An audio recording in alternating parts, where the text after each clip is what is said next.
ഫേസിലെ അത് റിമൂവ് ചെയ്യുമ്പോൾ ഉള്ള മാറ്റം കണ്ടോ, എന്തോരം മാറ്റം ഉണ്ടെന്ന് നിങ്ങൾക്ക് ഇതിൽ നിങ്ങൾക്ക് ഫോണിൽ എത്ര ക്ലിയർ ആയിട്ട് കിട്ടുന്നുണ്ടെന്ന് എനിക്കറിയത്തില്ല. പക്ഷേ നല്ല ചേഞ്ച് വന്നിട്ടുണ്ട് കേട്ടോ. നന്നായിട്ട് ടാൻ അടിച്ചിട്ടുണ്ട്. ബിഫോർ കണ്ടു കഴിഞ്ഞ് ബിഫോർ ആൻഡ് ആഫ്റ്റർ കണ്ടു കഴിഞ്ഞാൽ നിങ്ങൾക്ക് ഏകദേശം മനസ്സിലാവും.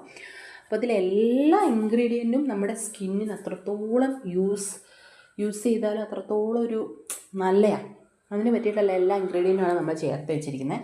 അപ്പം കണ്ടോ ഫേസിലുണ്ടാകുന്നത് നമ്മൾ ഇനി ഫേസിൽ മാറ്റം ഉണ്ടോയെന്ന് അറിയണമെങ്കിൽ തന്നെ മുകളിലും ആ മുകൾ ഭാഗവും നമ്മൾ അപ്ലൈ ചെയ്ത ഭാഗവും കണ്ടാൽ തന്നെ നമുക്ക് അറിയാൻ പറ്റും കേട്ടോ. ഇത് കഴുകി കഴിഞ്ഞതിന് ശേഷം എങ്ങനെയുണ്ടെന്ന് നമുക്ക് നോക്കാം കേട്ടോ. കഴുകി കഴിഞ്ഞപ്പോൾ കണ്ടോ എന്തോരം മാറ്റം ഉണ്ടെന്ന്. നമ്മൾ കഴുത്തിനും കൂടി അപ്ലൈ ചെയ്തിട്ടുണ്ടായിരുന്നു കേട്ടോ. അപ്പോൾ നല്ലൊരു പാക്കാണ്. നിങ്ങൾക്ക് അടിപൊളി ഫേസ് പാക്കാണ്. നമ്മുടെ വീട്ടിലുണ്ടാകുന്ന സാധനം വെച്ചിട്ട് തന്നെ നമുക്ക് പെട്ടെന്ന് തന്നെ ഒരു പാർലറിലോ ഒന്നും പോകാതെ തന്നെ പെട്ടെന്ന്